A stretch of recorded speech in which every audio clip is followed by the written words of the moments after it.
Olá, nessa aula nós vamos falar sobre o basquete, esse que é um esporte muito grande hoje em dia, né? O segundo maior esporte do mundo, ficando atrás somente do futebol, e vamos fazer um breve resumo do que é o esporte, sua história, suas técnicas, tá? E algumas táticas que fazem com que o jogo fique mais fácil de se compreender, de se chegar ao objetivo.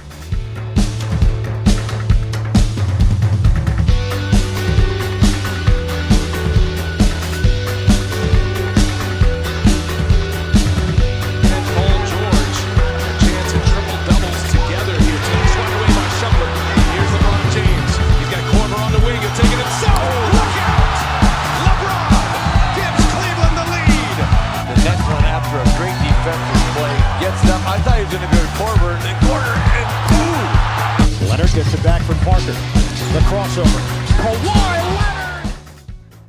Então vamos começar pela história de onde surgiu, e o esporte surgiu nos Estados Unidos em 1891 através do professor de educação física canadense, né, James Naismith. Ele que era professor na ACM, que é a Associação Cristã de Moços, que é uma instituição que tem em vários locais, e o local que ele trabalhava ficava em Massachusetts. E como que esse professor teve essa ideia? Bom, lá o inverno nos Estados Unidos ele é muito frio, muito rigoroso. Então os esportes outdoor, ou seja, fora de quadra, eram impossíveis de serem praticados, porque senão ia colocar as pessoas em risco, até por conta de neve, essas coisas. Então o que ele fez? Ele criou um jogo indoor, em que os atletas tinham que acertar a bola na cesta adversária. Só que não era da maneira que a gente conhecia hoje, né? A cesta ela tinha fundo, então quando a bola caía alguém tinha que subir e pegar a bola, não tinha tabela, né? Então era um pouquinho diferente. Além disso tudo, também tinha a questão da violência. Então o futebol americano, o hóquei são esportes muito violentos, então essa ideia que o professor tinha de que tinha que se tirar essa violência. Então ele criou um esporte em que se focava na bola, não nos jogadores. Então a primeira partida ela só foi disputada em 1892, e essa primeira partida foi a partida masculina. As mulheres só vieram a competir posteriormente, em 1896. E claro, isso não veio partindo de um professor. Naquela época as mulheres não tinham tanto espaço, na verdade não tinha espaço nenhum. Então quem teve essa ideia foi a professora de colocar o basquete também para as mulheres.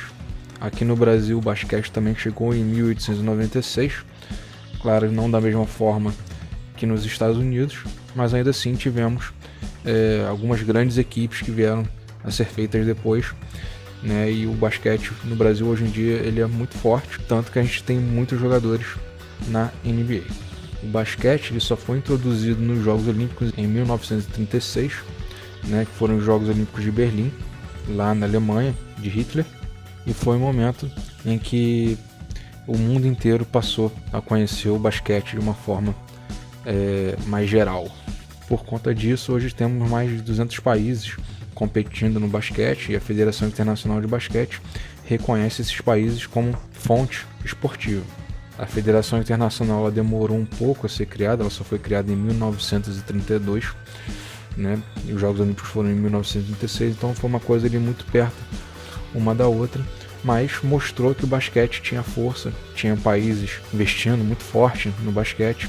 Então essa grandiosidade que a gente tem no esporte hoje vem por conta do trabalho antes dos Jogos Olímpicos de 1936, e também por conta da mídia que os Jogos da Alemanha, de Berlim, proporcionaram.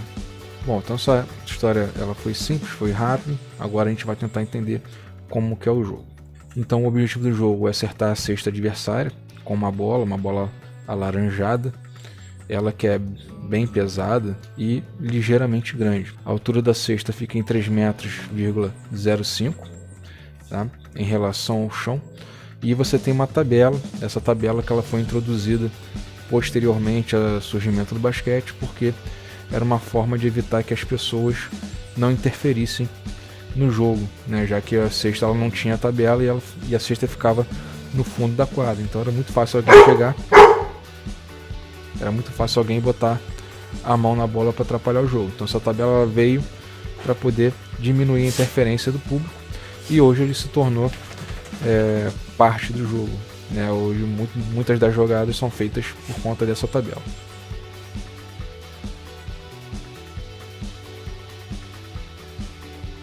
A pontuação ela varia, então a gente tem 1 ponto, 2 pontos e 3 pontos. 1 ponto são arremessos de lances livres, então é como se fosse o pênalti. Os 2 pontos é dentro da área, a gente tem ali uma linha de 3 pontos. Se você arremessar dentro dessa área, vai valer 2 pontos. Se você arremessar fora dessa linha de 3 metros, ou seja, fora da área, você vai fazer 3 pontos. É uma forma de dar um bônus para quem consegue arremessar de longa distância. O jogo ele é dividido em 2 tempos de 20 minutos, e cada tempo desse ele é dividido em 2 tempos de 10, ou seja, a gente tem 4 quartos de 10 minutos. Mas para quem assiste a NBA, consegue perceber que esse tempo é diferente. Por quê? Porque lá são 4 quartos de 12 minutos. E isso por conta da espetacularização do esporte. Então eles aumentam o tempo para também aumentar o tempo de permanência das pessoas no estádio, de se divertirem mais, né? Entre outras coisas. Mas a regra geral, a regra mundial, são 4 quartos de 10 minutos, ou seja, 2 tempos de 20. As linhas laterais não fazem parte do jogo, então se algum jogador pisar nessa linha com a posse de bola, a bola passa para a equipe adversária. Não é permitido driblar 2 vezes, ou seja, você não pode quicar, segurar e quicar novamente. O drible no basquete a gente reconhece como um deslocamento, né, da pessoa que está com a bola, só que quicando a bola. Então se você quicou e segurou, você não pode quicar mais, ou você arremessa ou você passa a bola. E, obviamente, o deslocamento ele não pode ser feito sem quicar a bola. Você não pode sair com a bola na mão e ir andando, tá? O único momento em que isso acontece é quando a gente chama de progressão. Essa progressão de movimento acontece quando você pega a bola em movimento e você tem direito a dar mais 2 passos, seja para arremessar a bola ou seja para passar a bola. A gente tem um limite de 5 faltas, 5 por equipes. Então se acontecer 5 faltas, se uma equipe cometer 5 faltas, essa 5ª falta vai ser sempre lance livre. Então a partir da 5ª, 6ª, 7ª, 8ª e por aí vai, sempre que acontecer uma falta, lance livre. E também tem o número de faltas individuais. Então um atleta que comete 5 faltas, ele está fora do jogo. E aí a equipe pode completar o jogo com alguém que esteja fora, que esteja no banco. Como que essas faltas podem ser cometidas? Comportamento ruim, entrada muito forte, agressões e por aí vai. Tem muitos meios de você se cometer uma falta dentro do jogo. Para a gente entender melhor essas regras, a gente primeiro tem que visualizar a quadra. Então a quadra, a gente consegue ver ali que a tabela ela fica no fundo da quadra, né? E a cesta ali, aquele círculozinho laranja, ela fica a 3,05 metros do chão. Temos ali a linha de lance livre, as linhas laterais, né? A gente pode ver também que a tabela ela fica a 3 metros do chão. E também temos a linha de 3 pontos ali na área, que são as principais linhas do jogo e fazem com que o jogo fique dinâmico e fácil de se compreender. Algumas técnicas básicas, a gente tem os passes, que pode ser de peito, quicado, de ombro e por cima da cabeça. O arremesso, né? Existe o arremesso característico do basquete, que é com uma mão só, mas nada impede de arremessar com as duas. Isso depende muito do jogador. Temos a bandeja, que é aquele arremesso em progressão. Então quando um jogador recebe a bola em movimento e joga a bola na tabela para ela cair na cesta. O drible, né? O drible é o kick, então você só pode se movimentar quicando a bola. Então existe uma técnica para você quicar a bola com mais efetividade. A defesa baixando o centro de gravidade. Então o centro de gravidade ele faz com que você tenha mais equilíbrio, e quando você baixa esse centro de gravidade você consegue se movimentar com mais facilidade. E isso dificulta a vida do atacante que está com a posse de bola. E a progressão de movimento, que já foi falado, que é receber essa bola em movimento e você ter direito a 2 passos. E aí agora começa a ficar um pouco mais complexo. A gente tem os posicionamentos, né? E a gente tem aí de posicionamento o armador, o ala e o pivô. Então geralmente se joga com um armador, né? Que fica no centro ali, na cabeça da área. Temos 2 alas, ou seja, 2 extremos, são os jogadores que que jogam mais abertos, eles trabalham com arremesso de fora ou infiltração. E os pivôs que jogam dentro da área, né, próximo do garrafão, e eles servem para pegar rebote, né, ou fazer um trabalho de uma infiltração de força. E eles geralmente são os mais altos da equipe, enquanto o armador geralmente é o mais baixo, porém geralmente ele é o que conhece melhor o jogo, ele é o mais inteligente. E dentro desses posicionamentos a gente tem algumas variações, então a gente pode ter um ala armador e um ala pivô, cada um com sua característica. Não vou falar sobre isso, senão o vídeo vai ficar muito grande. E para finalizar, as táticas básicas, nós temos táticas ofensivas e táticas defensivas. Então vou iniciar com a tática defensiva, e isso aqui é um básico do básico, existem muitas táticas. Esse aqui é só para a gente conhecer como seria uma equipe iniciante, né? Quais seriam as táticas que eles usariam para poder compreender melhor o jogo. Então a primeira delas é 2-1-2, né? Que ficam 2 em cima, 2 lá embaixo e 1 no meio, como se fosse um quadrado e uma pessoa no meio do quadrado.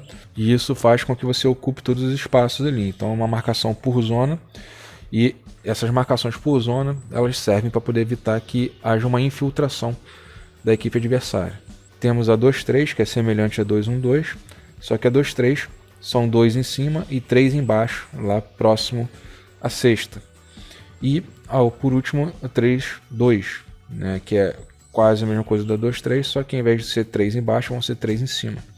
10 outros 2 embaixo, mais fechado, perto da cesta. Essas marcações por zona fazem com que os jogadores tenham uma área ali, limite, para que eles possam se movimentar e não foque no jogador, mas foque naquela área, para que ninguém possa entrar ali naquela área que ele está defendendo.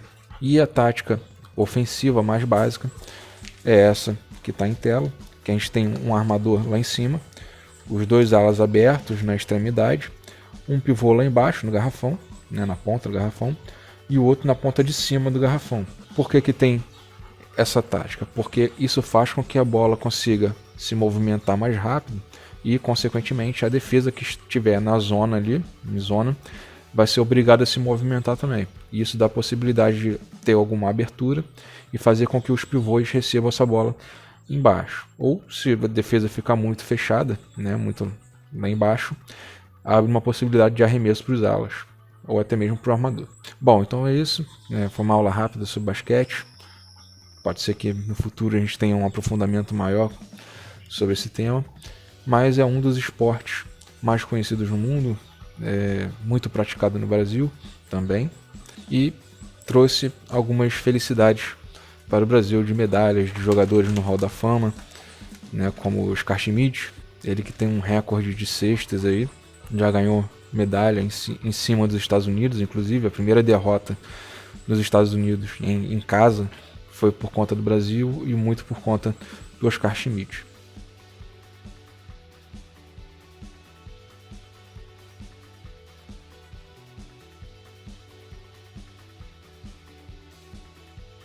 E também teve a Magic Paula, né, que conseguiu algumas proezas aí também, jogando pelo Brasil e em cima dos Estados Unidos.